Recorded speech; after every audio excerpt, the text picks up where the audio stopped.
this is what the enemy has been planning to do, and this is what he has been exercising. He's now reached the point where he has the, he has the confidence to put it out to the world that this is what it's going to do to the people, and there is nothing the people can do about it. Now that law has been passed in the United Kingdom. It's been passed, and it had its second reading. It's about to go for its third reading, and it's a bill. Let me repeat it for those who have just recently come online. It's called the Coronavirus Bill, in parentheses, HC Bill 122. It's not a hoax, it's not fake, it is for real. This is a bill that's been passed in the United Kingdom, and it's going to change the world because the rest of the world is going to follow. And don't be surprised if, God forbid, you're going to have to pray for your children, because they can pick your children off the street and do whatever. You just read it in the bill. There's nothing you can do about it. You've got no recourse. Now, how this is going to create a bit of an infighting here in America is because of the different houses you have. You're going to have them fighting against the fact that this goes against the Constitution. Some people don't care that it goes against the Constitution. So you've got all those things that's going to be there, and it's going to cause civil war here in America. And things are going to go ballistic. All right. Any questions from anyone before we get into the lesson? Any other questions based upon anything that's newsworthy? Go ahead. I was thinking about the fact that they passed the bill here to give everyone this money. Mm-hmm. That to me, and also Pelosi said that this may not be the last time they'll be handing out money to the public. Yeah. But to me, Well, you know, all that money they're talking about that they're going to hand it, it's a carrot, right? it's a way of controlling. Right. There's no such thing as a free meal. Right. And every time we cash that check, or it's deposited into our account and we use that check, Right. that could be like a signature, Mm-hmm. our signature, Mm-hmm. accepting that check, or accepting that money, Mm-hmm. or accepting that mark. Yeah. And by them adding more and more and more, Right. being more and more dependent Right. on the government's money, Right. and then when the government pull it from under you. Right. Well, again, all this is to tie up the believer into becoming so entangled in the web of intrigue by the government that you become completely dependent on it. Our people have got to learn to fend for themselves. Let's look at some things. I'm going to get into it with the teacher in a moment, but let's look at some things. Since this coronavirus has happened, many things has changed in this country. Notice, people who didn't buy guns went out and bought guns. Mm-hmm. So it shows you that the mindsets of people are changing because the government is now manipulating people and putting them into a corner position. And what happens to any creature that's cornered? You start to bite or fight back. So yes, all of this money, it's a carrot. It's a false flag. It's a red flag. Whatever description we choose to call it. It's a means of deceiving the people, getting them under further control. And yes, go ahead, sir. Sir, it's going to be a digital, it's not going to even be money, it's digital currency. Yeah. And so that tells me that if you accept So say that again, it's going to be what? A digital currency? Digital currency. Go ahead. Then some say that they will hand out checks, but for the most part, they're looking to create a digital wallet that you sign on to get access to the funding. Which means that every time you use it, they know exactly what you're doing, where you are. Well, again, it's a way of tracking. It's a way of and that's why, when you receive emails, you have to be smart enough today that every email you get, if you don't recognize the sender, you don't open it. Because if you open it, it can open up a file that allows them to gain access to all of your emails and your accounts. So we have to be smart. The scripture says, be as wise as a serpent and as harmless as a dove. So we're in that age, we have to use a lot of wisdom. All right, let's go in. You have a question? No, Go ahead. I was just going to say that with them making sure that we can't talk to one another Yes, because we are away from each other, all of our communications are digital. correct. And I think that they don't want us to have face-to-face conversations because they can't track them. Absolutely. The world as we know it, it's starting to amp up into a time. Back in the 60s, they had an expression, they called it Big Brother's watching you. Well, the Big Brother philosophy has now become a reality. And it's going to be a nightmare when it starts to fully become operational. Go ahead. It's going to usher in the 5G networks as well. Yes. Well, the 5G network, again, that's opening up, it's like the 4K and now the 5G. That's opening up a whole new system of things because the digital tracking and the ability to gain access to private accounts is going to be far easier than what it is currently. Your phone right now, because it's limited to certain programs, the 5G will allow, look, right now, if you notice your phone or your iPads, every now and then it will switch, so to speak. My one does it, and I hate it. And that's why I don't wear my iWatch all the time, because it creates a pattern as to where I'm going. My watch tells me where I'm going. On a Friday, it knows where I'm going. It knows how long I'm going to take to get there. And it says, welcome, blah, blah, blah. It's going to take you X amount of time to get to blah, blah, blah, where you will meet at such and such and such. It tells me exactly where I'm going to meet in the parking lot there. My phone tells me. Why? Because it has seen that pattern several times. Now it deduces that this is what I do regularly on the Friday. Google So does. they're going to know. And remember, this is how in the future they will know how many people are gathered together, because when you come together in meeting places and you have your phones, they will know whether you have more than 50 people there. You see? And this is why now some of the bigger camps, they're now talking about reducing their camps to 40s and 45s and keeping it below 50, so that there is no digital tracking made that they can come and start to break things up and put bans and all of that. You're going to say something? No? Okay. Let's go right into the teaching, ladies and gentlemen, brothers and sisters. The teaching that we're going to be dealing with today, the title is We Were Made for This. We were made for this. Those of you that are listening on YouTube Live or any of the other mediums that we're using, if you are hearing me well, just send out an email or a text or something or a notification just saying with an I, just saying, or a one, just saying, yes, I hear you good. So just send out a one. If we get a number of ones, then we know that you're hearing us. If you send out twos, then we know that we're not coming in loud and clear to you. Then we'll make various adjustments. All right. So the teaching we're going to begin is we were made for this. Now, the question that we must ask ourselves, ladies and gentlemen, is that could it be that he has brought us into the kingdom for such a time as this? Could it be all that's happening has been culminating to this period because he's dealing with some people that he has set aside, made them special for this particular period? Let's go to the book of Job, chapter 5, if you please. Job, chapter 5.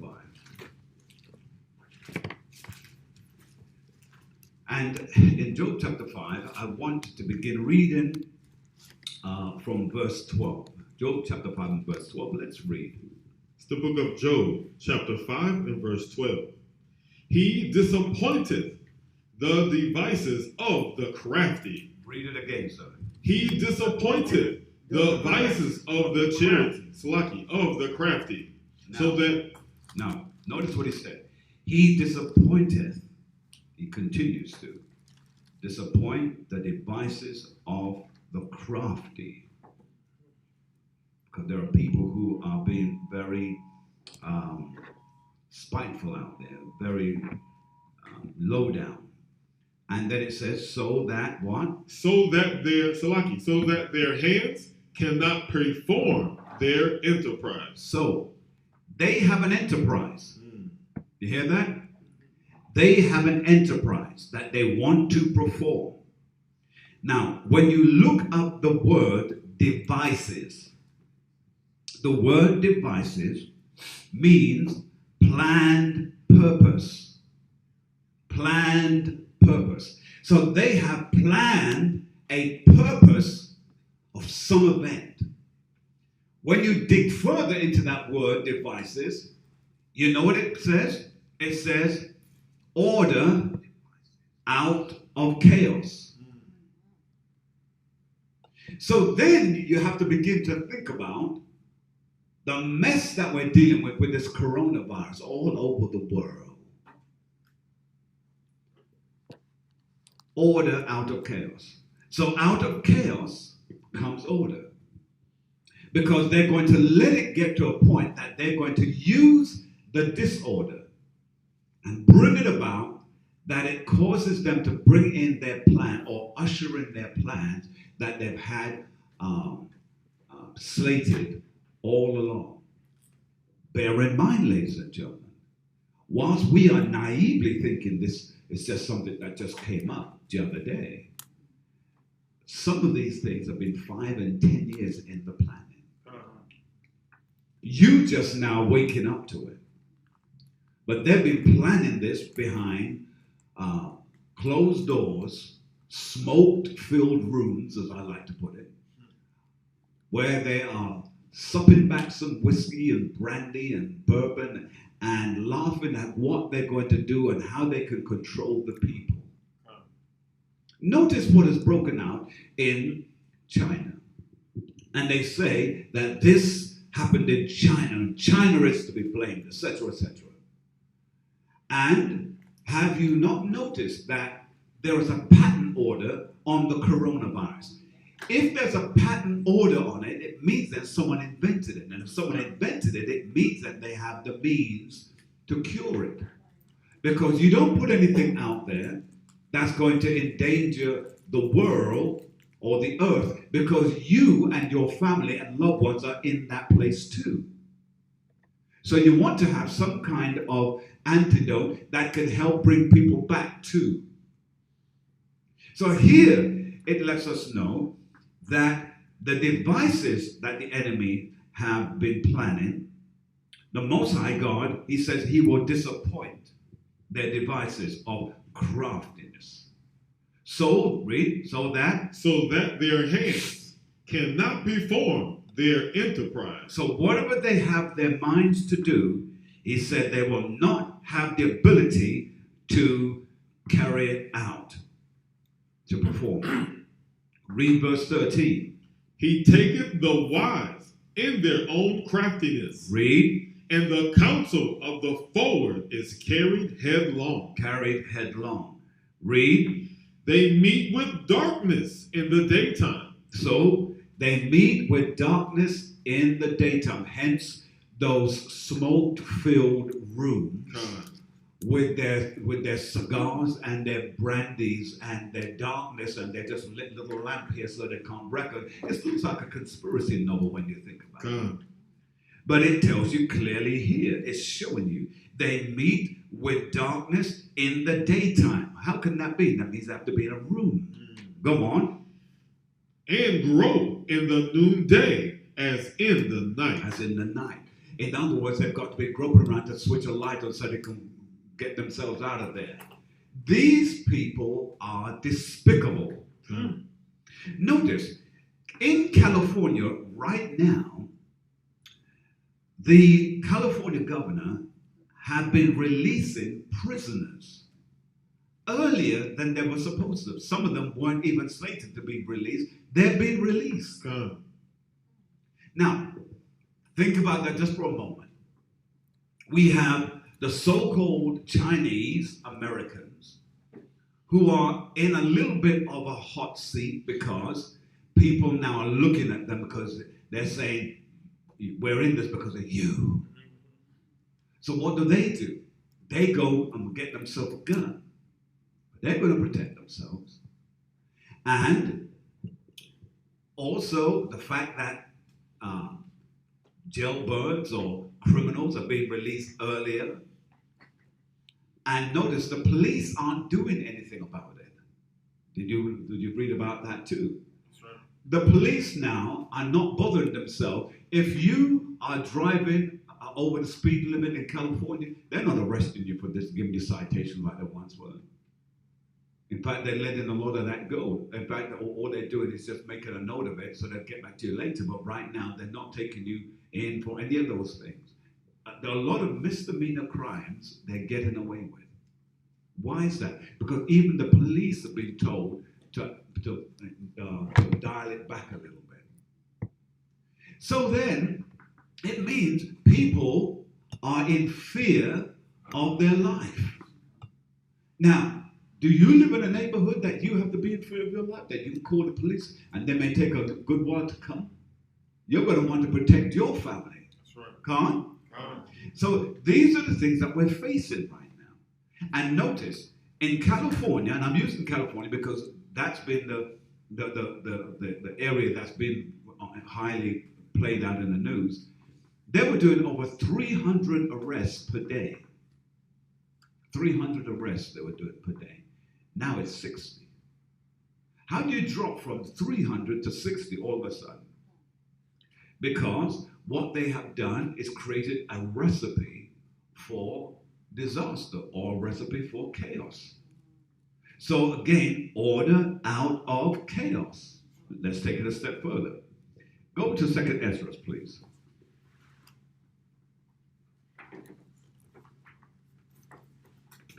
Second Ezra.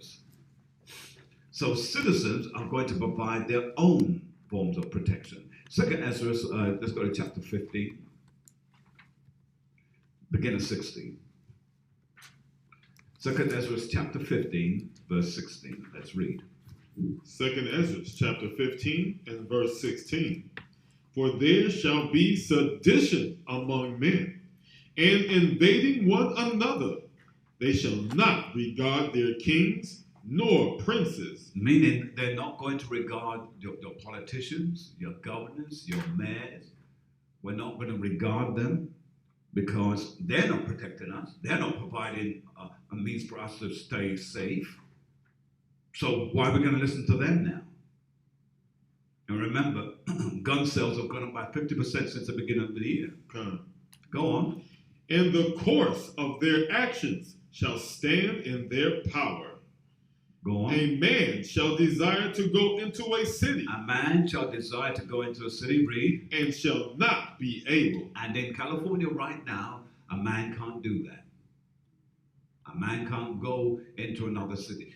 The curfew is down. The lockdown is harder in California than what it is right here in Texas.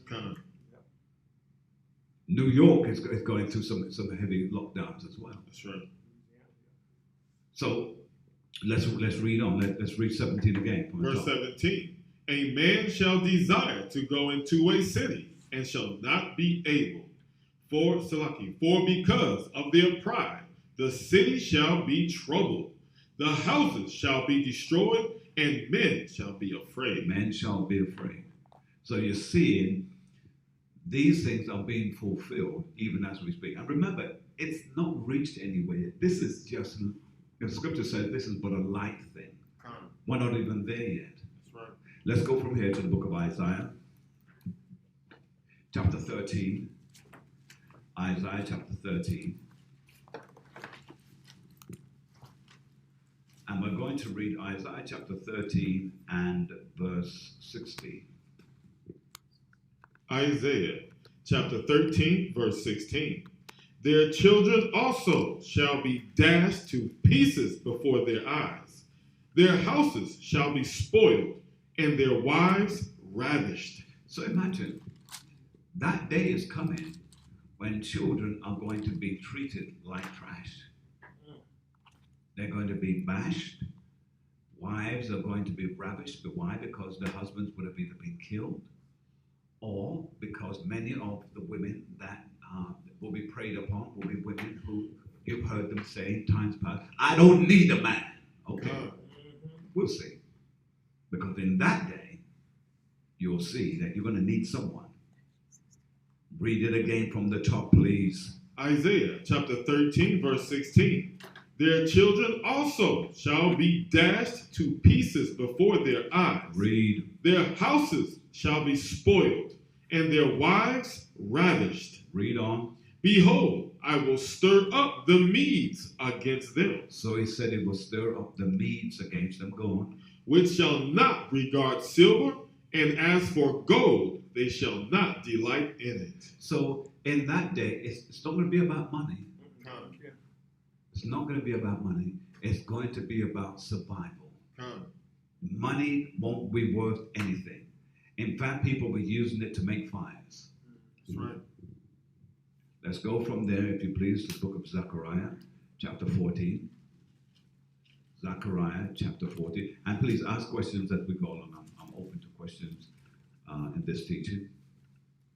Zechariah, chapter 14 and verse 1. Let's read. Zechariah chapter 14 and verse 1. Behold, the day of the Most High cometh, and thy spoil shall be divided in the midst of thee. So even the things that you have, they're not going to mean anything. Don't put your heart in the things that you have around you now. They will not pay you back any dividends. In fact, they're going to be more destructive than anything else. Read on. For I will gather all nations. I will do what? For I will gather all nations. Read. Against Jerusalem to battle. To battle. Go on. And the city shall be taken. Go on. And the houses, Salaki, and the houses rifled. And the woman ravished. And half of the city shall go forth into captivity. So you notice, you see that point about women being ravished? Please take heed to that, sisters. Because it means that you are going to be open prey, but for the Most High God. Now, the Most High God is going to have his hand over you. He's going to be protecting you. But can you imagine all of those who are not under the protection, under the shadow of the Almighty? They will be screaming in that day, and you will be too afraid to go and help someone for fear of your own self. Read on. And the residue of the people shall not be cut off from the city. Shall what? Shall not be cut off from the city. Read on. Then shall the Most High go forth and fight against those nations. Read. As when he fought in the day of battle. The day of battle. So you're going to see that it's during these times when everything begins to fall apart that you're going to see the Most High put in his appearance. So you can see that what we're going through now, this is really nothing. Can you begin to understand that now? Because, people, they put fear into you to make you think that this can't happen and that can't happen. And you start to feel overwhelmed by all the things that's taken place. Now, when you begin to look as to how the climate of things are versus where the scriptures are, you begin to see this is not yet it. This is not yet it. It's heading that way, and this is just a wake-up call. This is a call for you to be prepared. Come on? All right, from here, let's go to the book of Mark, chapter 13. As we just read in Zechariah, that he's going to gather the nations. Now, in Mark chapter 13, begin at verse 19, you have to make sure that your mind and your spirit is alerted to the fact that we're heading to a time of false Christ. Those things have happened before. They're going to happen again. Mark 13, begin at 19. Mark chapter 13, verse 19. For in those days shall be affliction, such as was not from the beginning of the creation which God created on this time. So it's letting you be aware that the time is going to be terrible. You know, one of the things I've found with young people is that and I try my best because I was young once, and I try my best not to be a young person basher, because I used to hate it when I was a young person. They thought would be bashing the youth. So I don't like to do it. But I will say this: what our young people need to do is to become more aware that things aren't just happening for the sake of happening. There must be a reason why this is happening. For what reason? If you don't, you're not going to be smarter than the others. That's right. You'll find yourself prey in the same situation that everybody else is falling into. We have to become smarter. And as young men and young women, you have to begin to look at the situation and be aware of what's happening in your time. Can't? Otherwise, it will overtake you and you wonder what's going on. Read it again, sir. Mark chapter 13, verse 19.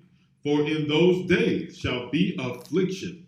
Shall be what? Shall be affliction. Now remember, we read that terminology about affliction going all the way back to Sodom and Gomorrah, going all the way back to Noah.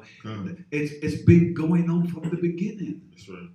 So it's not a new thing. But what you have to be aware, in your time now, it's new to you, but now get yourself together. That's right. Gird up the loins of your mind.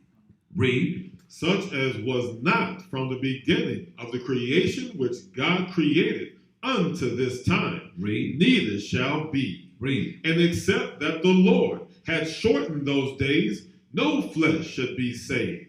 But for the elect's sake. But for who? But for the elect's sake. Read. Whom he hath chosen, he hath shortened the days. So for our sake, and we pray that we are part of the election, for our sake, he is shortening the time so that we don't have to suffer long in that period. That's right. Go on. And then, if any man shall say to you, Lo, here is the Mashiach, or lo, here is there. Salaki, he is there. Believe him not. Now remember, there are many who have come and will continue to come. Look at all those guys who came back in the 60s. I remember there's some Edomite guys walking around with their long hair and wearing what they call back then Jesus sandals, calling themselves Jesus. It happened then. But also, even among us, especially those who say that they're woke, are turning around and saying that there were Jakes going around saying that they're Jesus. Really, you Jesus? No, don't think so. But anyway, read on. Verse 22. For false Mashiachs and false prophets shall rise. False Mashiachs, false prophets shall rise. Go on. And shall show signs and wonders to seduce, if it were possible, even the elect. Even the elect. Now, let's put that into perspective. You have people like that gentleman who can't even speak English properly. His name's Benny Hinn. And he is blowing people over.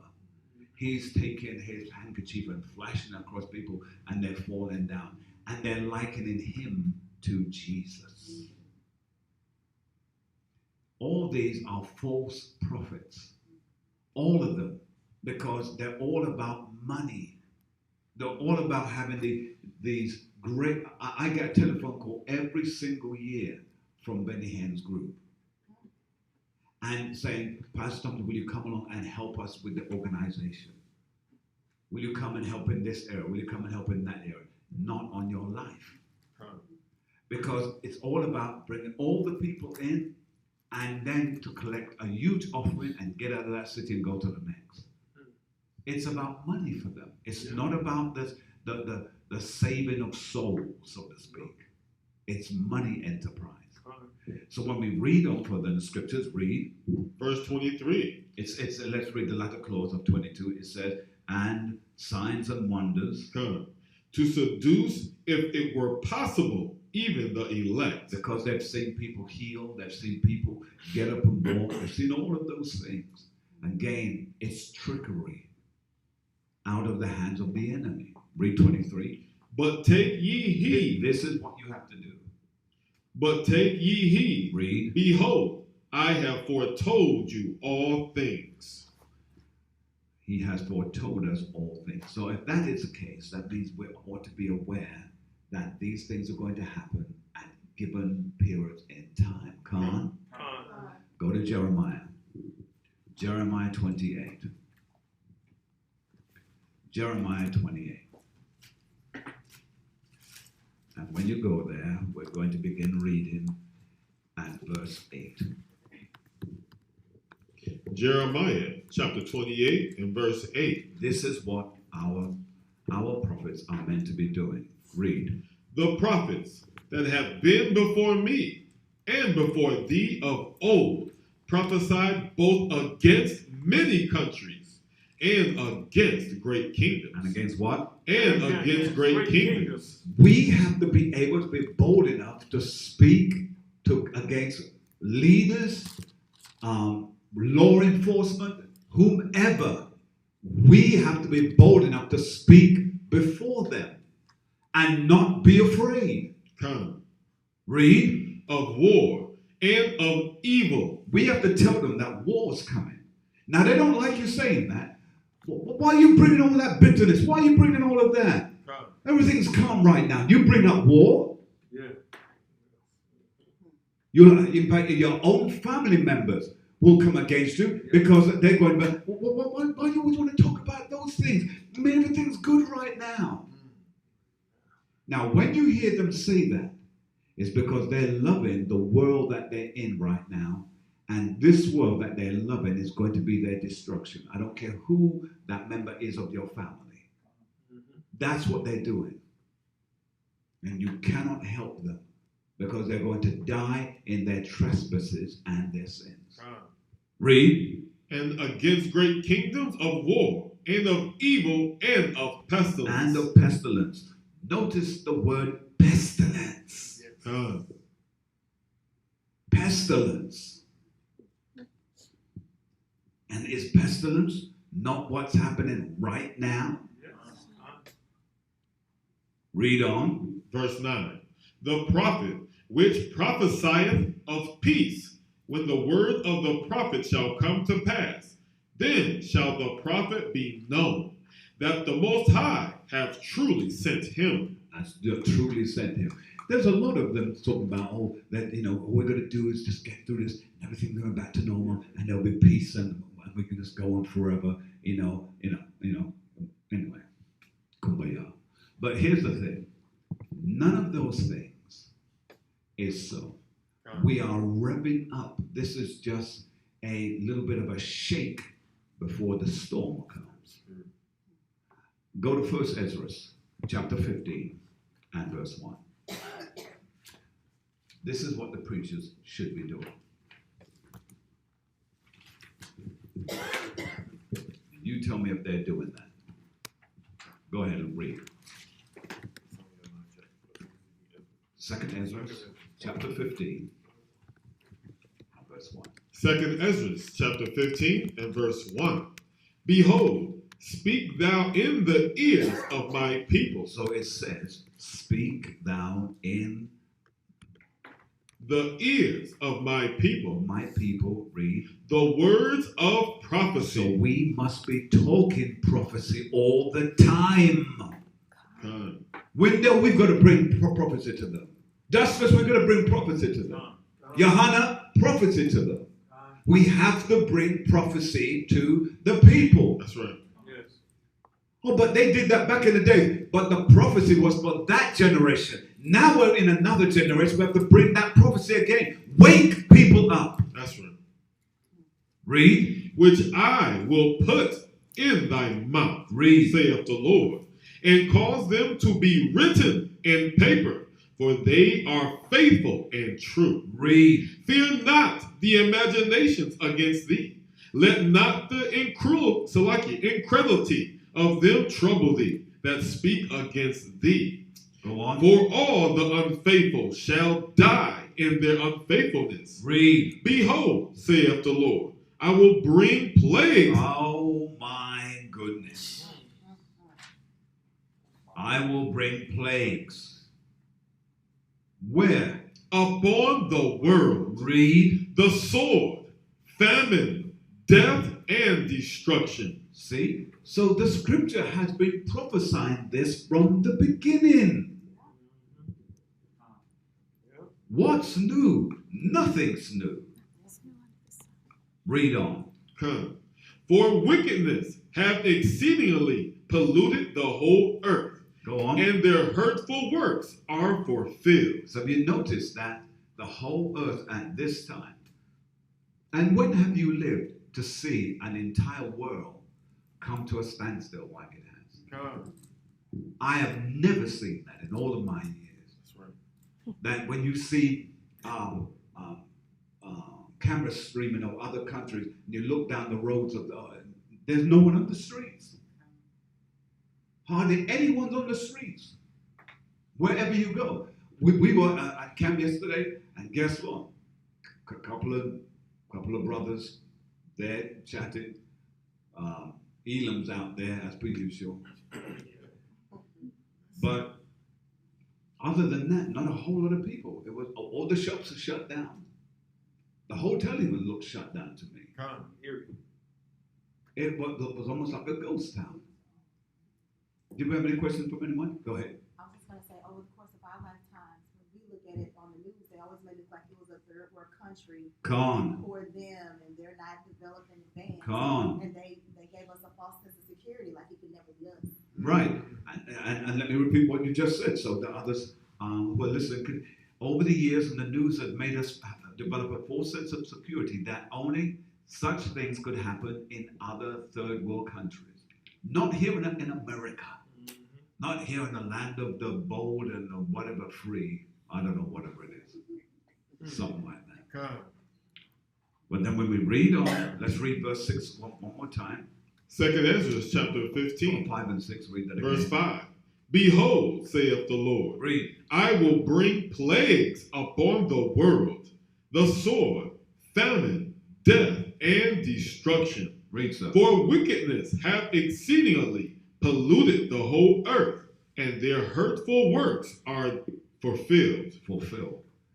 Read. Therefore, saith the Lord, I will hold my tongue no more as touching their wickedness, Read. which they profanely commit, neither will I suffer them in those things in which they wickedly exercise themselves. They have been exercising themselves by putting these things out to bring harm to the people of the earth. God. Read. Behold, the innocent and righteous blood crieth unto me, and the souls of the just complain continually. That's what we're doing. Father, how long must we go through? That's right. Why are we here under this set of circumstances, Father? But the same way then that our prophets had to go and proclaim it, Yahushua did the same thing when he came. God. He was proclaiming it too. Let's go back to Luke chapter 21. Luke 21 and 11. Luke 21 and 11. Let's read. The book of Luke, chapter 21 and verse 11. Go ahead. And great earthquakes shall be in divers places, Read on. and famines, and pestilences. And what? And pestilences. See, pestilence is still there. And remember, this is Yahushua bringing this teaching to the people. God. Because if they didn't believe the prophets, maybe they'll believe Yahushua. But still, they still didn't believe him. That's right.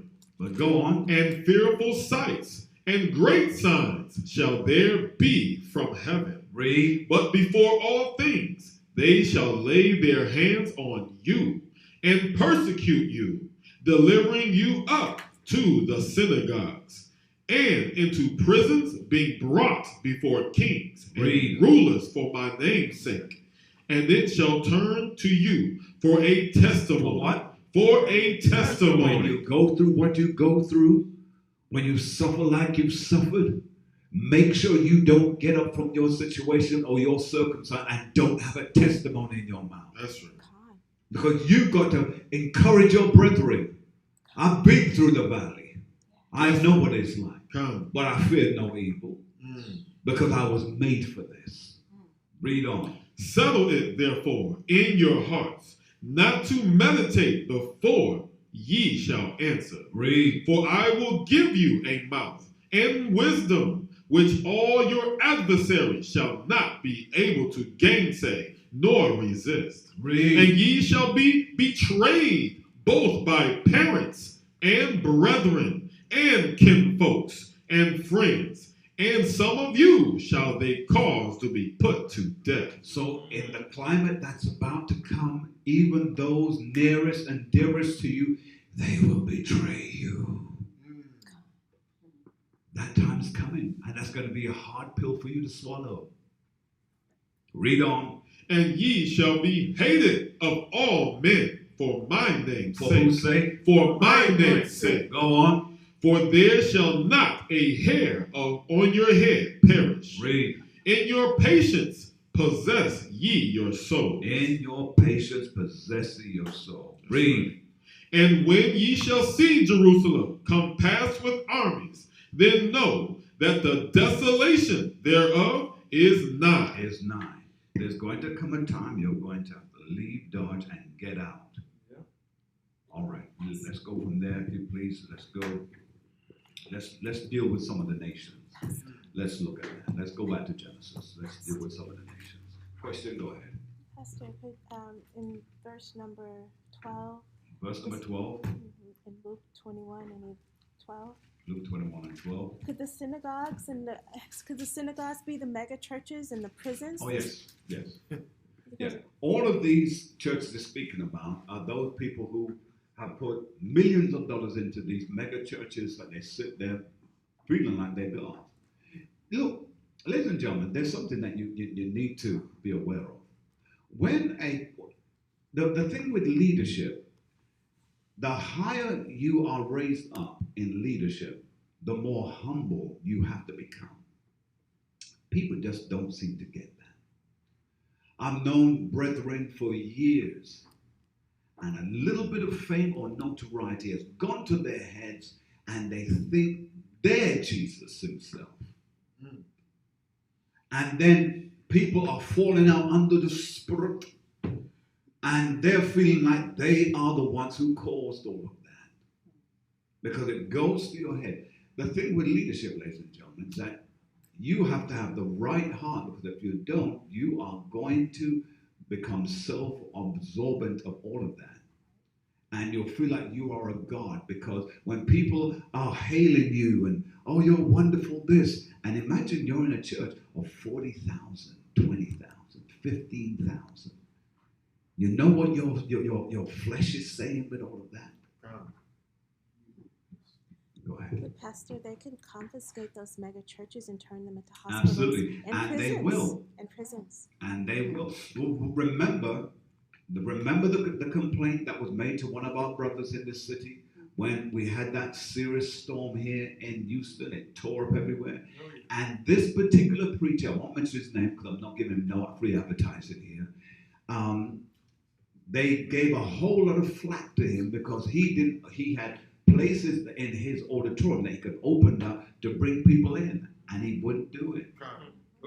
And because of that, he lost a huge membership pool after that situation that he had to go back into re-campaigning and building up everything with them again and get them into good stead. You're taking millions of dollars, not per year, this is per week. And you could allow them to come in and give them a bottle of water and a couple of blankets to lie down for a minute.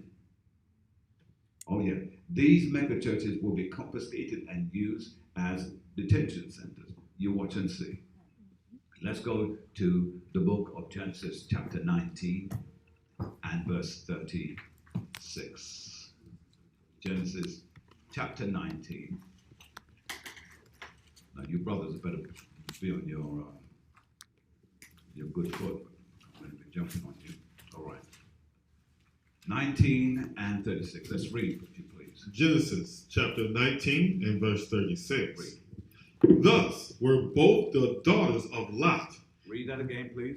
Thus were both the daughters of Lot with child by their father. Go on. And the firstborn bare a son. Now, the reason why we're bringing this up, because remember, the whole coronavirus thing has been centered around a particular group of people.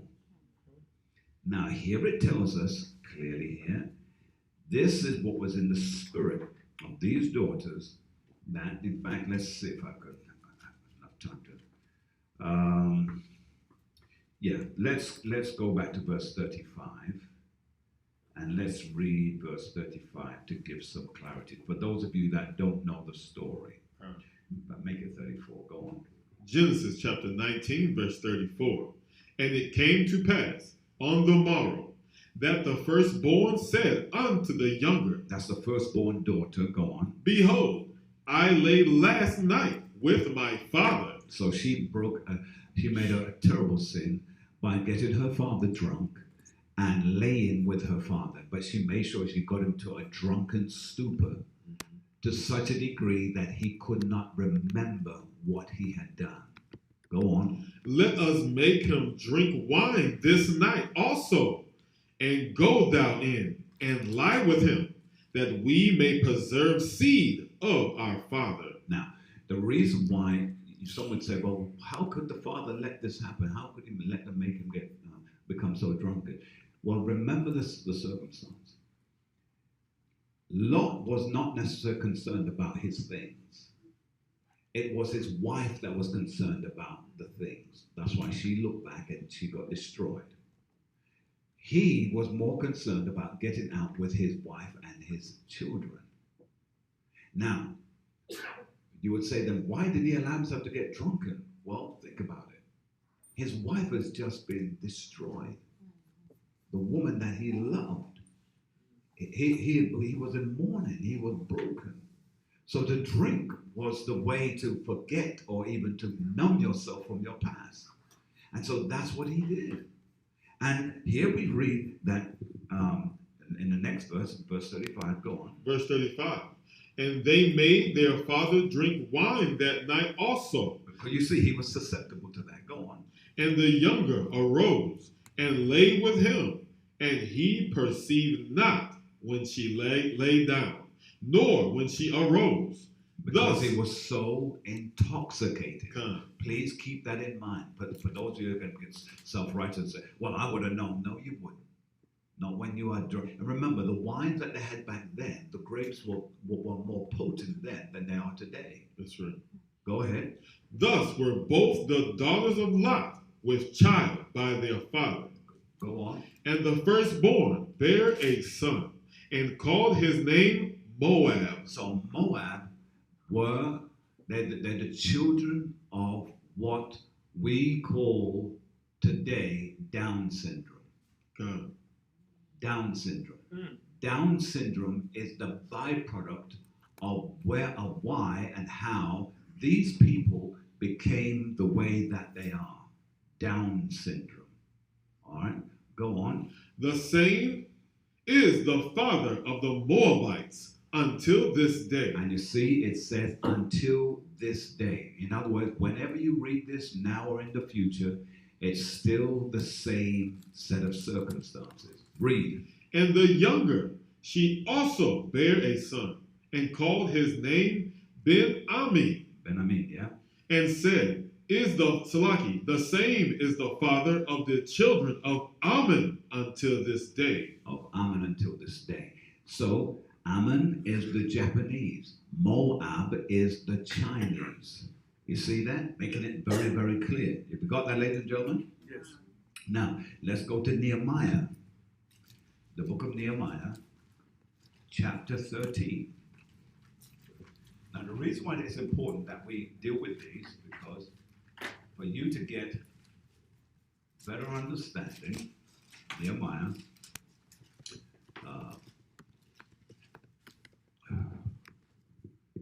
chapter 13, and begin at verse 1. Go ahead. Nehemiah chapter 13 and verse 1. On that day, they read in the book of Moses in the audience of the people. Go on. And therein, Salaki, was found written that Ammonite and the Moabite should not come into the congregation of God forever. So right here is telling you that in Nehemiah chapter 13 and verse 1, it says, on that day they read in the book of Moses, meaning it's a law. Read. Come, because they met not the children of Israel with bread. Hold it. Let's go back. Go back and read it again. Read verse 1 again. Come, Nehemiah chapter 13 verse 1. On that day they read in the book of Moses, The law. in the audience of the people. So all of the people of Israel were there. Read. And therein was found written that the Ammonite and the Moabite should not come into the congregation of God forever. Forever. So meaning that there is no reprieve from this. Even in the kingdom age, they will never have a place in the kingdom age. Never. Never. And then when we read the next verse, it explains why. Because one thing that you must understand, ladies and gentlemen, the Ammonites and the Moabites, they are prideful people. They're prideful. They're, in my opinion, they're despicable. Because they've gone to the islands and they have gone listen, they go to the islands and I'm talking about Trinidad, Jamaica, Barbados, and all of those different islands. They've gone to all of them, the Virgin Islands. And when they go, they take over like they own it, and they treat the people who have been there like they are garbage, spitting in their face, beating them publicly. To me, they're despicable, and I have no respect for them, none. And then when we read this now, it says in verse 2, because they what? Because they met not the children of Israel with bread and with water. With bread and water. In other words, the least you could, but incidentally, for some of you who say, they're being a bit harsh about something. Well, here's the thing. These individuals were Shemites. Come. Are you seeing this? They were Shemites. You treated your own brother like a dog. Come. He said that you didn't even present them with some bread and with some water. But look what you did. But hired Balaam. But you hired a mercenary prophet. Go on. Against them. Against the people. Go on. That he should curse them. And you wanted him to bring a curse of the Most High God on these people. You want them to curse the people that the Most High God blessed from the beginning. That's right. In other words, you want the Most High to become a liar and turn his word. Come. You think you don't deserve all that's happening to you? You eat bat, rat, dog, cat, and you act like you're better than everybody else? Read, sir. Howbeit, our God turned the curse into a blessing. But the Most High God turned it into a blessing. That's right. You're not getting away with this mess. Because that's what these nations do. They like to try and get away with it. Read on a little bit more. Now, it came to pass, when they had heard the law. When they heard what? The law. So, you see, Pastor Thompson making this up. You read it right there. The law. Read. That they separated from Israel all the mixed multitude. So all of those who were of Ammon or was of Moab had to be separated. That's right. That's what it says. They had to be what? Separated. They had to be separate. Underline that in your Bible. Come. It says the mixed multitude. Now, Some of you are saying, oh, but there are other mixed multitude. Now, the reason I'm going to jump ahead of you, because I know what you're thinking. I know. Oh, but there are other. But listen, this mixed multitude, Ammon and Moab, he says he don't want no place for them. Why? Because they weren't made to go through what you have been made to go through. That's right. You were made special. All right, in case you're struggling with that, let's go to Deuteronomy 23. Deuteronomy 23. In Deuteronomy 23, let's read from verse 3. Deuteronomy chapter 23 and verse 3. Read. And an Ammonite or Moabite shall not enter into the congregation of the Most High. Even Hold it. See, we just checking this thing out a bit too quick. It said, read it one more time, sir. Deuteronomy chapter 23 and verse 3. An Ammonite or Moabite shall not enter into the congregation of the Most High, even to their 10th generation. That means even up to 10 generations, still doesn't matter. They still can't enter in. Go on. Shall they not enter into the congregation of the Most High forever? For what? Forever. Forever. It's making it very clear here. Are you seeing that? Now, when you read through this, you will say, but hold on, but there are others that were of mixed lineage, so to speak. Okay. Because what about Moses? He married a Canaanite woman. You see, you're saying that. I can hear you saying that already. But then you have to look at, you've got to go back to Genesis 29 and study that. Then you've got to go back to Deuteronomy 26 and 5 to read and understand further.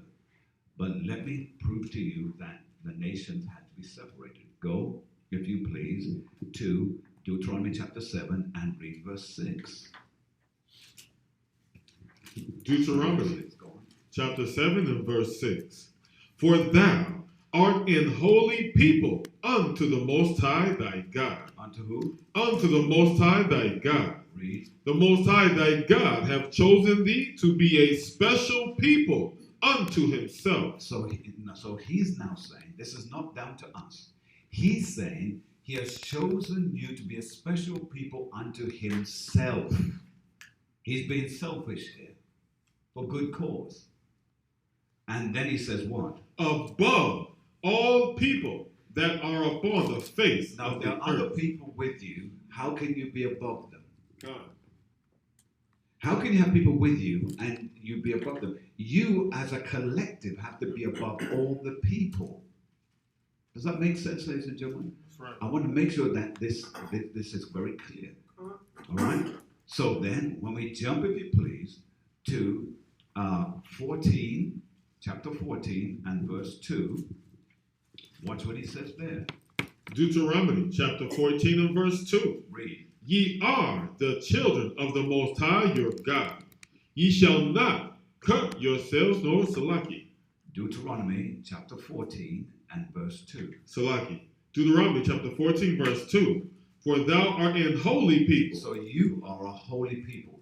You can't be holy if you are being with a group of people that are cursed.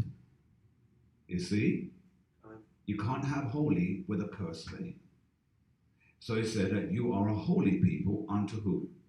Unto the Most High thy God. Read. And the Most High have chosen thee So he's making it clear, I've chosen you. I haven't chosen them. Go on. to be a peculiar people You can't be peculiar with others. Go on. unto himself, Unto himself. Read. above all the nations. Above all the nations.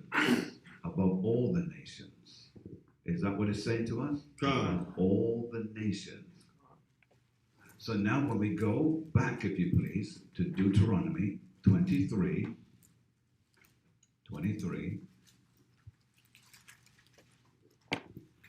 Deuteronomy chapter 23 and verse 3. And and Ammonite or Moabite shall not enter into the congregation of the Most High. Even to their 10th generation shall they not enter into the congregation of the Most High forever. Forever. Now, it's even going to qualify why they can't do it, because it's going to go back to what we just read in Nehemiah. Can't? So let's read. Verse 4. Because they met you. Stop. Read it again. Because they met you. So we see there's a because there. Because they met you, read. With Salaki. They met you not with bread and with water in the way, when ye came forth out of Egypt. And because they hired against thee Balaam, the son of Beor, of Pethor, of Mesopotamia, to curse thee. To curse thee. So the scriptures, that's why we have records. So that no one can come later and turn around and say, well, I don't agree with it. But you see, you have to agree because there's a record. The scriptures always gives us a record. If you have trouble with that, go to Revelations chapter 1 real quick, just so that we can get that record business straightened out. Revelations chapter 1. Now, I'm going to script a little bit because, again, I'm trying to curtail some of the things that I know folk would like to say. Right? Let's go to chapter 1 and verse 2. Yes, sir. Revelation chapter 1 and verse 2. Who bear record of the word of God. So there is always a record to make sure that people can't turn around and say, well, I don't agree with this or I don't agree with that. Can't? Finish. And of the testimony of Yahushua, the Mashiach, and of all things that he saw. That he what? That he saw. So everything that he saw, there's a record of it. Now, there's something that just sprung into my head. Let me quickly find that. 30. All right. Let's go. John chapter 7 and verse 38. Watch this. John chapter 7 and verse 38. Now, there's a record, right? Record how? Read. He that believeth on me, as the scriptures. As what? As the scriptures have. As the scriptures what? Have said, out of his belly shall flow rivers of living water. So now this is not what Pastor Thompson's saying. This is what as the scriptures have said. Come. As the scriptures have said. Come. Make sense so far? Come. All right. Isaiah chapter 16 and verse 6. Because I said that they were a prideful race, and one may hold that as, you're just saying that out of your own spirit. Isaiah chapter 16 and 6. Let's read. Isaiah chapter 16 and verse 6. Read, sir. We have heard of the pride of Moab. Oh. What? Come. We have heard of the pride of Moab. We have heard of the pride of Moab. Read. He is very proud. He's what? He is very proud. Notice, it didn't say he's just proud. It said he is very proud. Underline that in your scriptures right there. He is very proud. This man is not just prideful. He's very proud. Go on. Even of his haughtiness. Even of his haughtiness. Go on. And his pride. And his wrath. But his lies shall not be so. But his lies shall not be so. Now, so that's the scripture. Remember, as it is recorded, as it is written, as the scriptures have said. So how do you escape any of that? God. Makes it very, very clear, Khan. God. Now, let's go to Isaiah chapter 15 and verse 2. Isaiah chapter 15 and verse 2. Read. He is gone up to Bether and to Dibon, the high places to weep. Moab shall howl over Nebo and over Media or Medeba. On all their heads shall be baldness, and every beard cut off. Now, The reason why that's important, because for our medical people in here, it was said, if you want to avoid the virus, shave your beards off. Come. Now, how does it say, shave your beards off, Come. when Moab can't even grow 3 hairs? Come. They struggle to grow a beard. And most Moabites or Ammonites, they don't have beards. That's right. But yet you say, shave off your beard, and some of our simple jakes will run out there, oh, I'm going to shave off my beard. I know it's a come on. I'm going to shave it up because I don't want to catch. What? Come.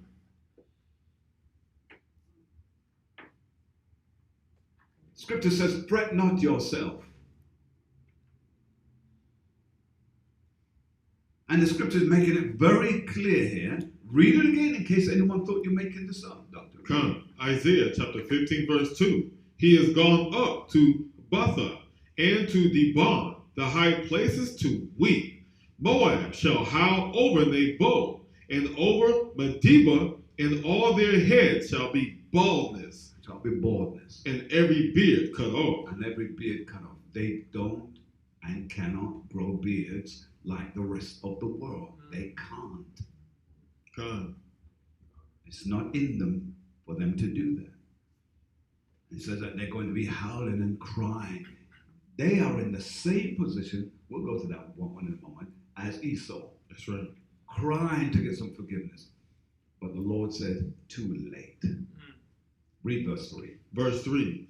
In their streets they shall gird themselves with sackcloth on the tops of their houses, and in their streets every one shall howl, weeping abundantly. See? So they know our laws.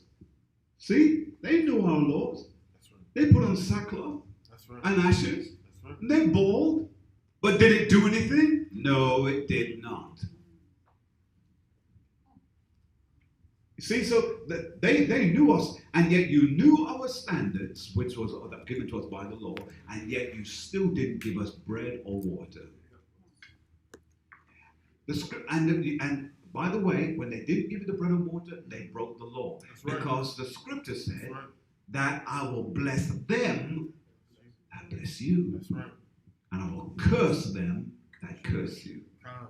So they cursed us, boom, the Most High cursed them back. So there's no arguing with the Most High about this, because we can't make straight that which the Most High has made crooked. Come. Are you seeing this now, ladies and gentlemen? All right. So from here, let's go, if you please, to 2nd Ezra, chapter 15. Back there. We're now going to begin at verse 46. Because again, I'm just trying to bring all the cases, because we're talking about this coronavirus. They have been disobedient. These people eat all manner of nonsenses, and then you've got a strand that was given to you from the United States of America to experiment on, and because you're already eating things that have brought down your resistance and brought down your body so it doesn't respond well. Come. And then you get a little infection, and that blows out of control on you. Because you're not like the rest of the nations who will eat certain types of things. You will eat anything. If it crawls, you eat it. Let's read from verse 46, please. 2nd Ezra, chapter 15, verse 46. Now we're going to read how they like to be like Babylon. Let's read. And thou, Asia, that art partaker of the hope of Babylon. See? Read it again, because we read it too fast, so people kind of missed it. Read. And thou, Asia, that art partaker of the hope of Babylon, and art the glory of her person. So she wants to be like Babylon. That's right. She wants to be like them. And thou, Asia, Mm-hmm. that art partakers of the hope of Babylon. Whatever Babylon hopes to be, you want to be it too. Come. And art the glory of her person. Mm. That's why you'll see them always want to be like America. That's why even in their own country, they're trying to speak with the American swagger. How you doing? Read on. Verse 47. Woe be unto thee, thou wretch, because thou hast made. Notice, I didn't call them wretch. I didn't call them wretch. Scripture said that they're wretch. Now, you see what they don't teach this in the churches. No, sir. Because they want you to love everyone. The scripture says, don't love everyone. That's not what I'm asking you to do. But we've been so brainwashed. God so loved the world. He loves everyone. No, he doesn't. Not according to the scriptures. That's right. Read it again, sir. Woe be unto thee, thou wretch, because thou hast made thyself like unto her. See? Read. And hast decked thy daughters in whoredom. Just like Babylon. Read. That they might please and glory in thy lovers, which have always desired to commit whoredom with thee. With thee. With Babylon. Read. Thou hast followed her. Thou hast what? Thou hast followed her. Read. That is hated of all her works and inventions. Therefore, saith God. Inventions, meaning if they experiment, we can experiment. God. Scriptures doesn't lie. In fact, it's painting such a clear picture here. How is it impossible for us not to know who it's speaking about at this point? God. Read. I will spend plagues. Salaki, I will send plagues. I will what? I will send plagues upon thee. So there's the plague again. There's the pestilence again. God. I will send plagues upon thee. Read. Widowhood, poverty, famine, sword, and pestilence, to waste thy houses with destruction and death. And have we not sat back and watched all of this take place? God. Wow. Psalm 64 and 65. Psalm 65 and 8. It's the book of Psalm, chapter 65 and verse 8. They also that dwell in the uttermost parts are afraid at thy tokens. Thou makest the outgoings of the morning and evening to rejoice. In other words, let's read it one more time. Psalms chapter 65 and verse 8. They also that dwell in the uttermost parts are afraid at thy tokens. Thou makest the outgoings of the morning and evening to rejoice. Read. Thou visitest the earth and waterest it. Thou greatly enrichest it with the river of God. Let's back up just a little bit because that's not the verse that I want. Come. But read verse 4 for me, please. Blessed is the man. Come. Psalms chapter 65 and verse 4. Blessed is the man whom thou choosest, and causest to approach unto thee, that he may dwell in thy courts. Read. We shall be satisfied with the goodness of thy house, Read. even of thy holy temple. Read. By terrible things in righteousness wilt thou answer us, O God of our salvation. Read. Who art the confidence of all the ends of the earth, and of and of them that are afar off upon the sea. Read. Which by his strength setteth fast the mountains, being girded with power. Read. Which stilleth the noise of the seas, the noise of their waves, and the tumult of the people. Read. They also that dwell in the uttermost parts are afraid at thy tokens. Thou makest the outgoings of the morning and evening to rejoice. Read. Thou visitest the earth and waterest it. Thou greatly enrichest it with the rivers of God, which is full of water. Thou preparest them corn when thou hast so provided for it. Okay, no, that's not the verse. There was a verse that I had in mind. I can't remember what it is. I thought it was there, but that's my bad. Salaki. All right, let's move on from that. There was a scripture that deals with the secret devices of the enemy, and it's in Psalms. The secret devices of the enemy.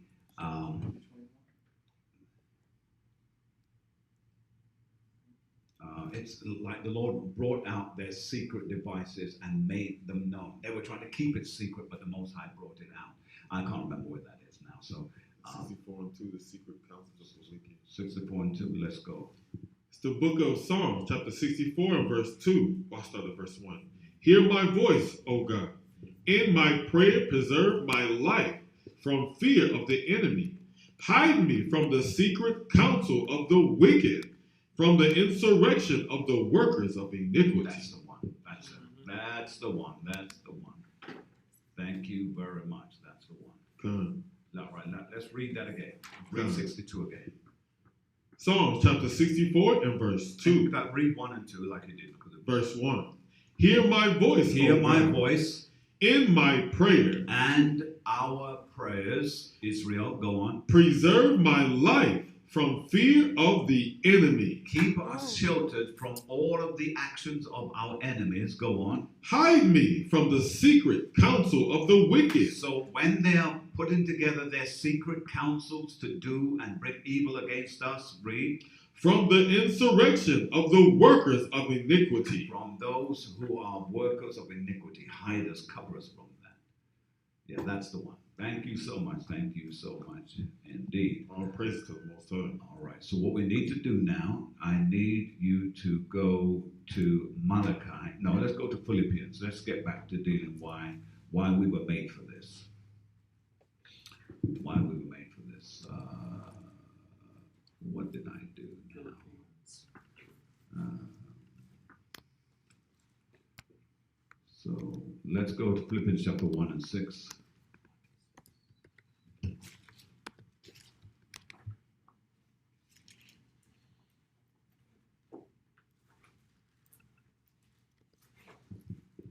The book of Philippians, chapter 1 and verse 6.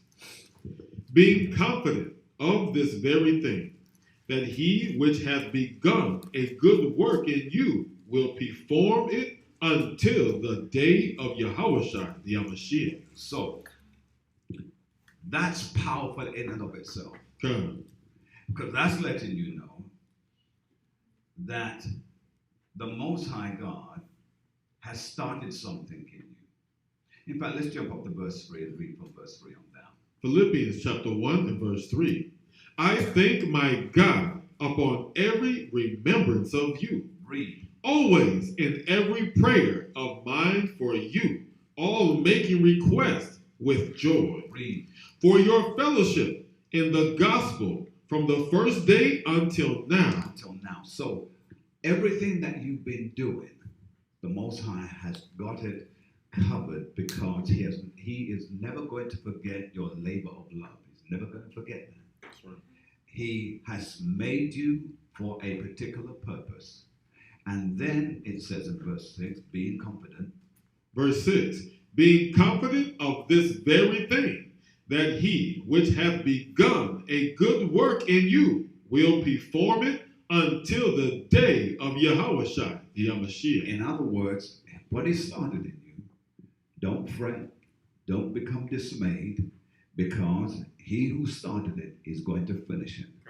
Because he doesn't put confidence in anything that he doesn't believe is going to complete the assignment. So you who have his name, you who have been called by his name, just know this: you didn't choose you. You didn't choose you.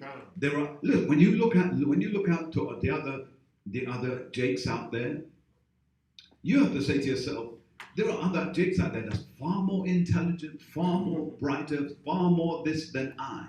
Why did you choose me? Right. He says, being competent of this very thing, that he which hath began a good work in you He said, I will perform it until the day that Yahweh Shem Yahushai appears in the clouds.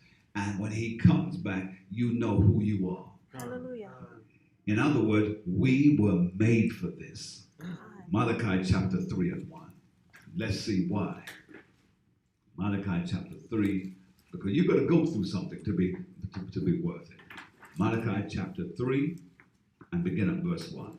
The book of Malachi, chapter 3 and verse 1. Read. Behold, I will send my messenger, and he shall prepare the way before me. And the Lord whom ye seek shall suddenly come to his temple, even the messenger of the covenant, whom ye delight in. Behold, he shall come, saith the Most High of hosts. Read. But who may abide the day of his coming? Who is going to abide the day of his coming? Who's going to be able to stand it? Go on. And who shall stand when he appeareth? For he is like a refiner's fire, like fuller's soap. Read. He shall sit as a refiner and purifier of silver. He's going to do what? And he shall sit as a refiner and purifier of silver. Let's go real quick to, let me see. Let's go to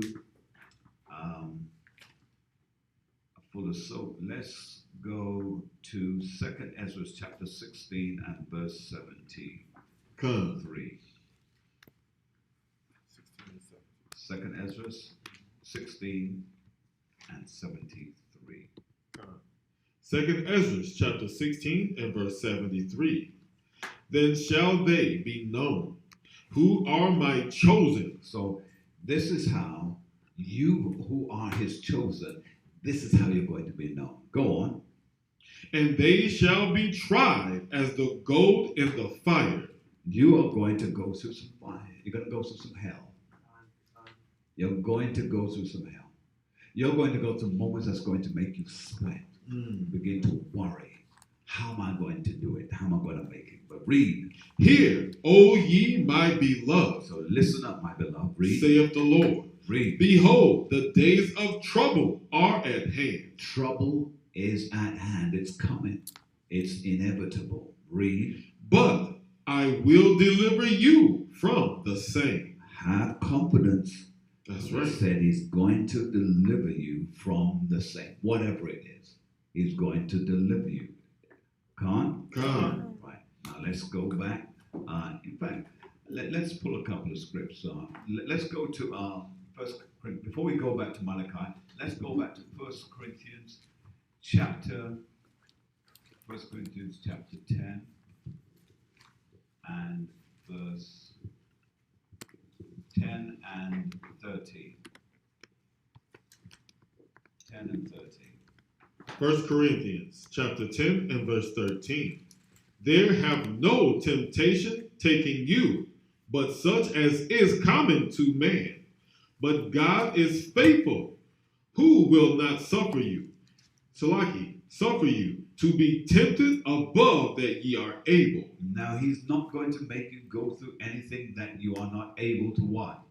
But will have the temptation also make a way to escape, that ye may be able to bear it. So he's going to use the same thing that comes to destroy to make a way of escape for you. God, hallelujah. 2 Peter 2 and 9. 2 Peter 2 and 9. 2 Peter 2 and 9. 2 Peter 2 and 9. Come on. 2 Peter chapter 2 and verse 9. 2 Peter chapter 2 and verse 9. The Lord knoweth the Lord knoweth how to deliver the godly out of temptations. See? So if you're the godly, he said, I know how to deliver you.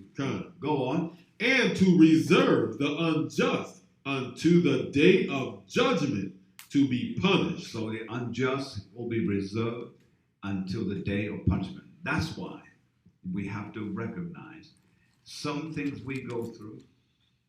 We don't like it, especially when we see our enemies still getting away with it. But know this, those same demons, that it appears like they're getting away with it. All the Most High has done, He's reserved them. That's right. I've got them on the top shelf for some real good punishment. Top shelf punishments coming to them. And so, when we go back to Malachi chapter 2 and verse, let's read 2 and 3. Malachi chapter 2 and verse 3. Read. Behold, I will corrupt your seed and spread dung upon your faces. Salaki chapter 3 and 2. Come. Malachi chapter 3 and verse 2. But who may abide the day of his coming? Can't read. And who shall stand when he appeareth? For he is like a refiner's fire, Read. and like fuller's soap. Like fuller's soap. Go on. And he shall sit as a refiner, You shall do what? and he shall sit as a refiner Go on. and purifier of silver. Read. And he shall purify the sons of Levi, and purge them as gold and silver, that they may offer unto the Most High an offering in righteousness. In righteousness. So we have to go through it. Come Come. All right, so a few more scriptures, then we're through. So from here, let's go, if you please, to let's go to Psalms chapter 12 and 6. That thy word purifies us. Psalms chapter 12 and 6. Come. Let's read. Psalms chapter 12 and verse 6. The words of the Most High are pure words, as silver tried in the furnace of earth. So every time you receive this truth, it's purging you. Every time we receive this truth, it's cleaning you up, making you prepared. Finish it. Purified 7 times. So we are purified, what? 7 times. In other words, completely. Complete. Come. From there, let's go to Ezekiel chapter 22. Ezekiel 22 and verse 18. Ezekiel chapter 22 and verse 18. Son of man, the house of Israel is to me become dross. All they are brass and tin and iron and lead. Hold it. Jump back up to verse 14, give more understanding. Come, Ezekiel chapter 22, verse 14. Can thine heart endure, or can thine hands be strong, in the days that I shall deal with thee? I, the Most High, have spoken it, and will do it. And he said he's going to do it. Watch it now. Read. And I will scatter thee, I will do what? and I will scatter thee Read. among the heathen, Read on. and disperse thee in the countries, and will consume thy filthiness out of thee. So he's going to clean us up. Read. And thou shalt take thine inheritance in thyself in the sight of the heathen, Read. and thou shalt know that I am the Most High. The heathens are going to see you possess what you're going to possess. Come. And it's going to make them envious. Mm. Now, I don't know if any of you have ever taken an opportunity to imagine what that would be like. I like to every now and then daydream on that. Can you imagine? Your enemies are going to see and you're going to see this. That's why I say all of them cannot be destroyed. Moab is going to see you take possession. That's right. Ammon is going to see you take possession. Elam is going to see you take possession. The Arab is going to see you take possession. And also the Edomites are going to see you take possession. Can you imagine the look on their faces? Yes. You know, they're bound up, hands behind their back, shekels on their feet, weights on their neck, and they're looking and bleeding and saying, please have mercy on me. If I knew that you were the people, I would never have done that to you. That's right. They're going to be begging you, just have mercy.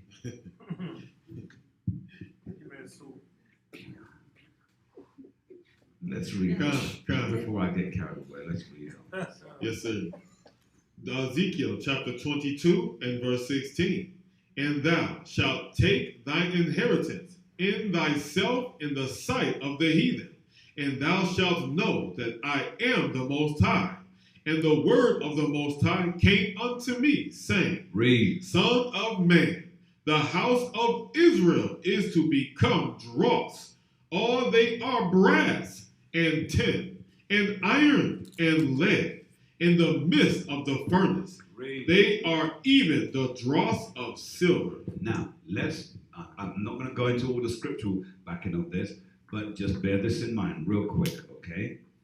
We're dealing with brass. Read it out again. Salaki. All they are even the dross of silver. All they Salaki, are brass and tin and iron and lead in the midst of the furnace. They are even the dross of silver. So there's 1, 2, 3, 4, 5, right? Now all 5 of those have a meaning, and all 5 of those there's a precept to go with them. I'm only going to tell you what their meanings are right now. I won't give you the scriptures. I don't have time because that's not really the focus of our lesson. Brass means suffering and sacrifice. I've taught this before, and you should have it in your notes because I've actually done this teaching. Tin means worthlessness, weakness. That's what we've gone through. Iron means slavery and affliction. It also means barren. Lead means reprobate.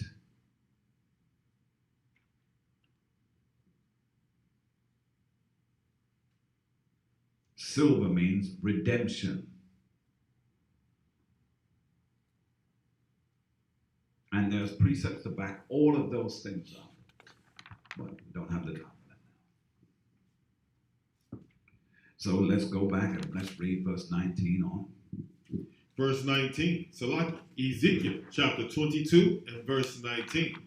Therefore, thus saith the Most High God, because ye are all become dross, behold, therefore I will gather you into the midst of Jerusalem. Now, dross is something that is impure.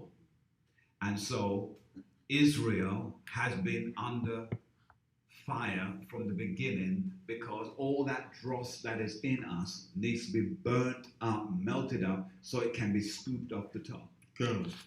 Once he's finished, once we've been through all of the furnaces and the heat and the fire, we become better. In fact, scripture says we become like pure gold. That's right. Or pure silver. Read on, sir. Verse 20. As they gather silver and brass and iron and lead and tin into the midst of the furnace, read, sir, to blow the fire upon it, to melt it, so will I gather you in my anger and in my fury, and I will leave you there and melt you. So that's why we're in what we're in, because we're being melted. The things that's in, and why is that so important? Because we've mixed with other nations. We've found ourselves doing what other nations do. We've worshipped their gods. We've eaten things that we shouldn't eat. So there's a whole lot of contaminants in our spirit, in our bodies that has to be burnt out. That's right. Go on.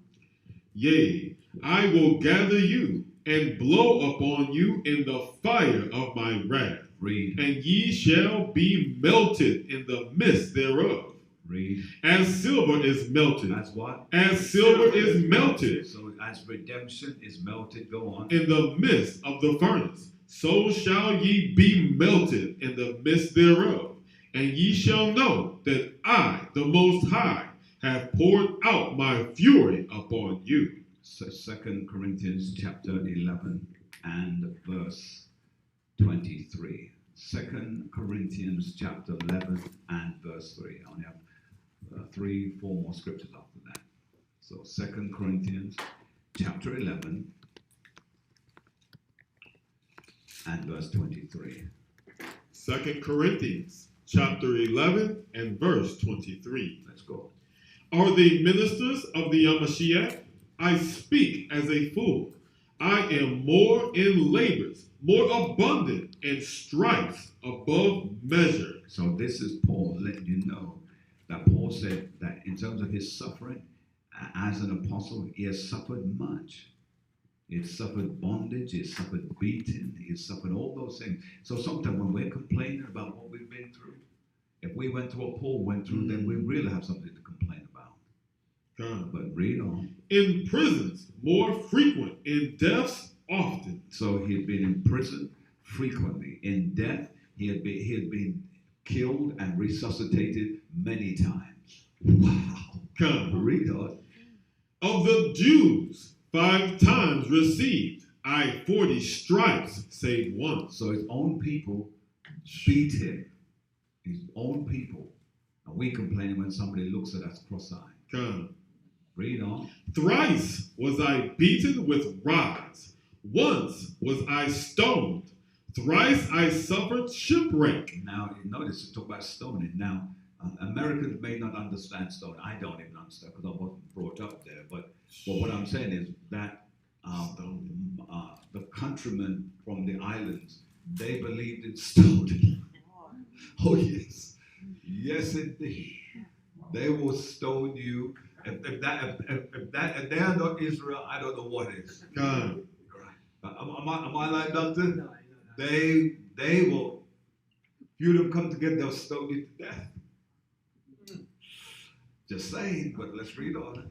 I suffered shipwreck. A night and a day I have been in the deep. Read. In journeys often, in perils of water, in perils of robbers, in perils by my own countrymen. By my own countrymen. You done yet? No. No, sir. I'll finish it. In perils by the heathen, in perils in the city, in perils in the wilderness, in perils in the sea, in perils among false brethren. False brethren. So, false brethren even among us. But notice, he even speaks about doing this in the winter. That means when anyone talk about, oh, I don't want to go out there in the winter time because it's just too cold. But notice, our brother Paul is saying that he had done it in the winter time. He did it when it was hot. He did it when it was perilous. He just kept on doing whatever he needed to do to please the Most High. That's right. That's fantastic. Let's stay in 2 Corinthians. Go to chapter 13 and 7. 2 Corinthians chapter 13 and verse 7. Let's read. Now I pray to God that ye do no evil, not that we should appear approved, but that ye should do that which is honest. Though read that again. We do that which is what? But that ye should do that which is honest. So honesty must be a part of our character. God. Go on. Though we be as reprobates. Though we be as reprobates. Go on. For we can do nothing against the truth. Now, the reprobate is part of that lead. So that's that right. lead needs to be burned down. Go on. Salaki, for we can do nothing against the truth, but for the truth. Read. For we are glad when we are weak, and ye are strong, and this also we wish, even your perfection. Read. Therefore I write these things, being absent, lest being present I should use sharpness, according to the power which the Lord hath given me to edification, and not to destruction. Go on. Finally, brethren, farewell. Be perfect. Be of good comfort. Be of one mind. Live in peace. We must do what? Live in peace. Now, when it says live in peace, it's speaking about with one another. That's right. Not with the rest of the world, but with one another. Finally, brethren, farewell. Be perfect. Be complete. Be mature. Be of good comfort. Be of one mind. Live in peace. Go on. And the God of love and peace shall be with you. Shall be with you. Go from there to 1 Corinthians chapter 10 and 13. 1 Corinthians chapter 10 and 13. Get ready to sign out. 1 Corinthians chapter 10 and 13. Let's read. 1 Corinthians chapter 10 and verse 13. We read it earlier. Let's read it again. There have no temptation taken you, but such as is common to man. But God is faithful, who will not suffer you to be tempted above that ye are able. All right. Now we've read that before. Let's run and read again for the conclusion. 1 Peter chapter 2. And 2 Peter 2 and 9. Yeah, 2 Peter 2 and 9. Let's go there. 2 Peter chapter 2 and verse 9. The Lord knoweth how to deliver the godly out of temptations, and to reserve the unjust unto the day of judgment to be punished. Read. But chiefly them Watch it now. Watch this carefully. Read. but chiefly them that walk after the flesh, That do what? that walk after the flesh Go on. in the lust of uncleanness, And the lust of uncleanness. Read. and despise government. Presumptuous are they, self-willed, they are not afraid to speak evil of dignities. Now, dignities or dignitaries. Now, what is that? Can somebody tell me?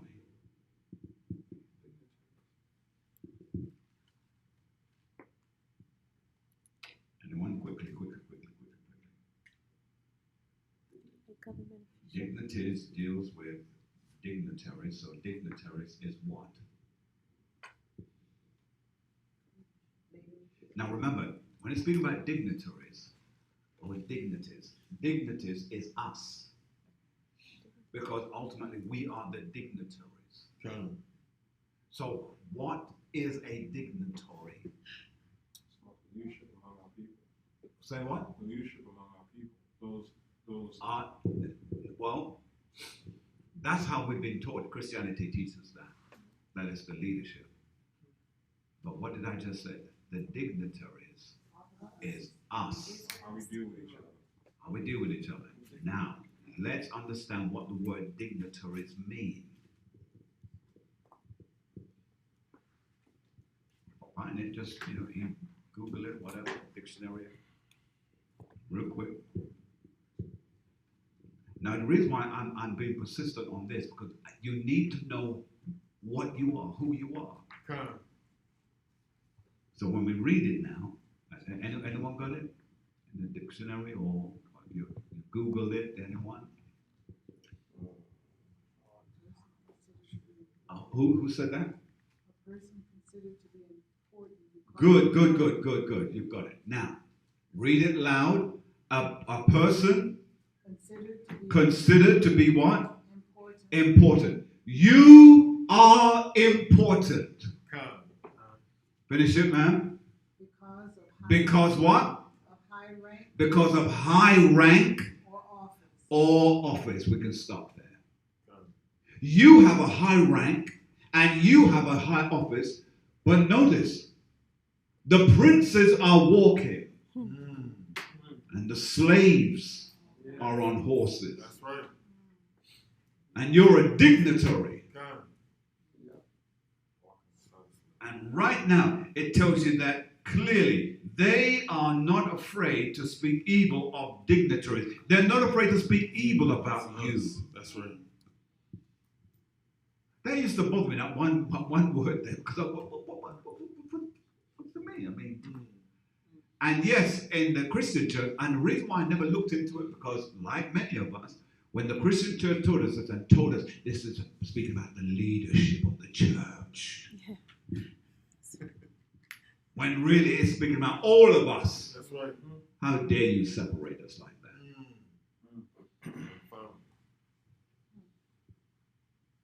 And here endeth the teaching. We were made for this. Good teacher. To the Most High be the glory. That's the most time we know. All right. If there's any questions online, I'll take those questions now. If there's any further questions, we'll take them. Yes, sir. In regards to Ruth, as to Boaz, how does she fall in line there? Because it says separate. Absolutely. From the Moabite. Absolutely. So how does she play? Absolutely.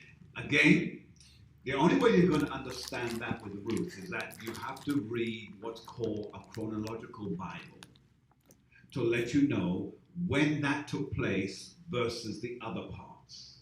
Can't? However, Ruth was used purely as an instrument. Nothing more. Now, there are some camps that teach that Ruth was an Israelite. And I bought that for a while. But you see, this is why I keep telling you, don't get the teaching, you online, you here among us now, don't get the teaching, and you get the teaching, and you go back and you sit and say, okay, Pastor said it, that's all right. No. You go home and you go over it and you research and you double check it. That's what I used to do with my own pastor, the late great Bishop Norman L. Wagner. And you know what? I would go back, and if I had a query, I'd go back the following week and I would say, Pastor, blah, blah, blah, blah, blah, blah. And wait for him to give me the direction. The one thing that I never did is come back trying to land blast him and trying to tell, well, you know, the scripture said that, and you said, no, I don't do that. I say, I give my findings, and then I wait for him to give me the response. Can't? And so it is with the scripture. But she was used purely as a vessel. Nothing else. Nothing else. Nothing else. Because remember, she is just the vessel. The person who played more of an important role than even her was who? Boaz. Why Boaz? Go to the scripture in Numbers. Numbers or Exodus?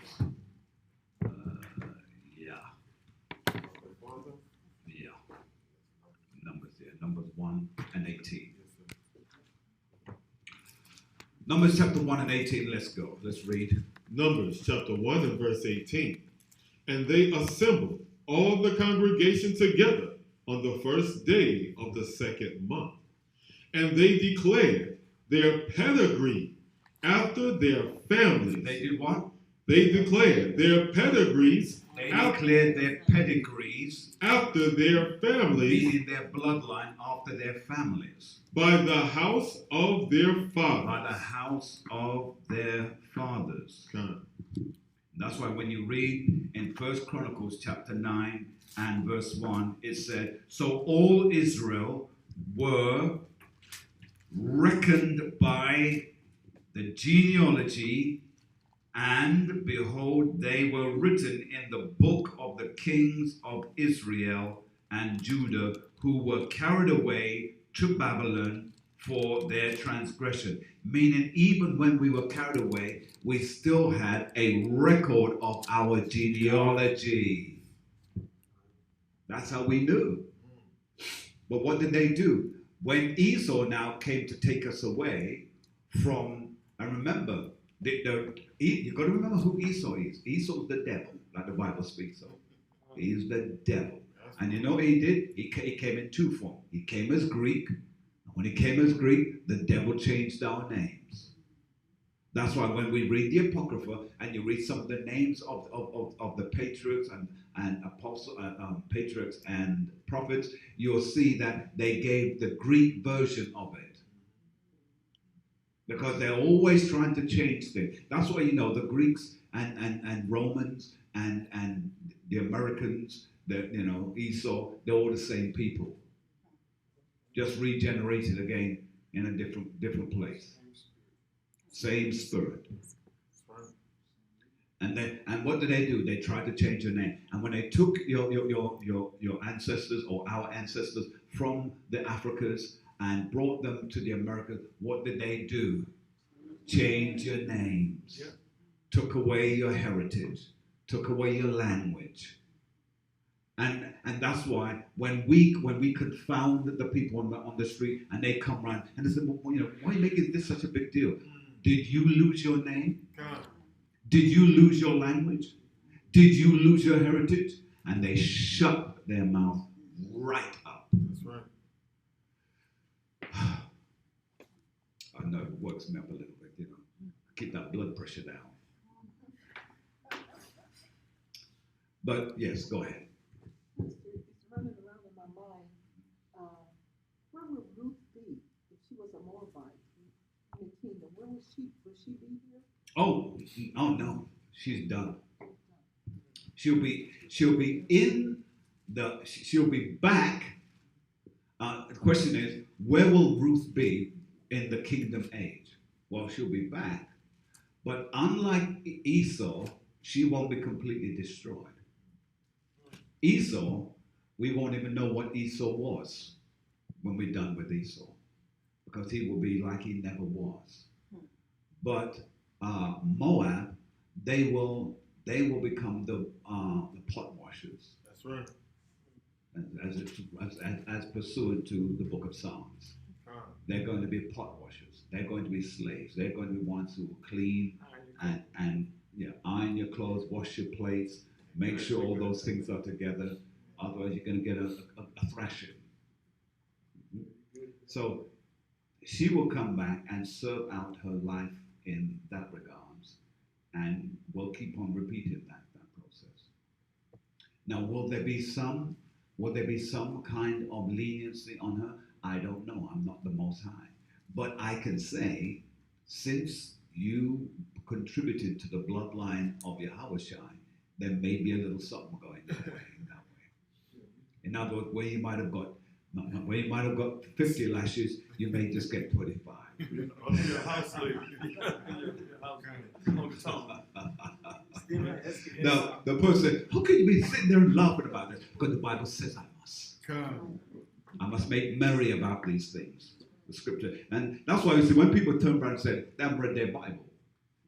Because the scripture said we are to make, make mirth over this. Yes.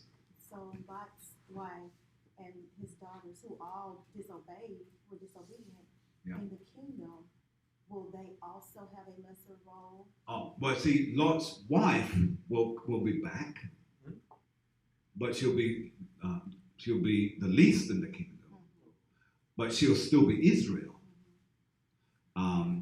But his daughters, they're done with. They are completely done with because of what they did.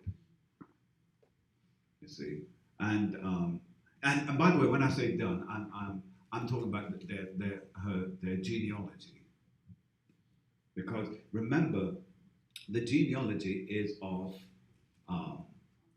the father, right? But the father was not a willing participant in that act. You see, they committed fraud on him. You see. So, they will be the least in the kingdom. They're done in that regard. And again, see that spirit that they had then? That same spirit continues. When they come back, they'll still have that same spirit. And this kind of goes to at the beginning where Lot wasn't really obedient to his uncle, so maybe his seed was cut off. Lot was not honorable to his uncle, and he didn't show honor because he should have allowed his uncle to have given him where to go. Right. He shouldn't have picked out. He looked and he picked out the best for himself. Right. So even though he enjoyed some final glories, the fact is the same final glory became his nightmare. Right. You see. So, but the father, his uncle, who humbled himself, his glory will be endless. You see, in that regards. You see? Yes, sir. Yes, ma'am. And any other questions? Feel free. Any questions online? I know we have a number of people in the UK that's been kind of watching and following and so on. We'll give a shout out to the brother Azariah out there, and Brokatha Yahweh Bashem Yahushai. He's staying strong and faithful. We give praise to the Most High for him and his family. Do we have anyone else? Any other questions from anyone before we close this down and move forward? camera doesn't look like it's pointing correctly. It looks like it's going. I think you got knocked a tiny bit, so but You it's, got knocked. you guys are still in focus. Oh, we're still in focus, okay. They see you. All right. Yeah. So, all right. So, let me just say this to our those who participate by watching and supporting. Again, I want to thank you again for your continual aid and support. And I want to encourage you. We're still trying to reach our goal of 10,000 likes and people to be following us. So continue to push the word out there. Continue to repost this. I'm teaching out there to your friends and your brethren, mothers, fathers, neighbors, uncles, aunts. Just get it out there so that they can be a participant of this word.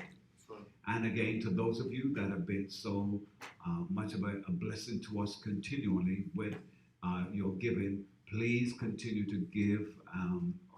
It's a blessing. We would hope that those of you that can make it down to this part of the world for the Passover and all the other things that's going, the festivities, certainly stop by and we will make you feel at home. We know under the present conditions of the C-19 virus, we know that it makes it difficult, but our prayers is with you. I want you to know that you're not by yourself. The angels of the Lord encampeth round about those who fear him. So you have backup and reserve backup. You're in good hands by the Most High. We continue to pray that everything is going to go forward in your life to the blessings that you need it to be. And furthermore, Brother Rashawn wants to know if you're going to live stream Passover part of it. Yes, and Brother Rashawn, what we're going to do out in Phoenix, Arizona, we're going to organize something for you so that you can participate with us. We're not going to leave anyone out. We're going to try and do our very best to make sure that those of you that want to participate will participate with us. Now, I do know that some camps they've already had it and so on. To the Most High be the glory. For us, we're looking forward to having ours. And we will be of assistance to those who are in other cities and countries. So on behalf of myself and the New Millennium City family, we want to say, Baruch Atah Yahweh, Yahweh Hashem, Yahweh Shai, Salah. Allah.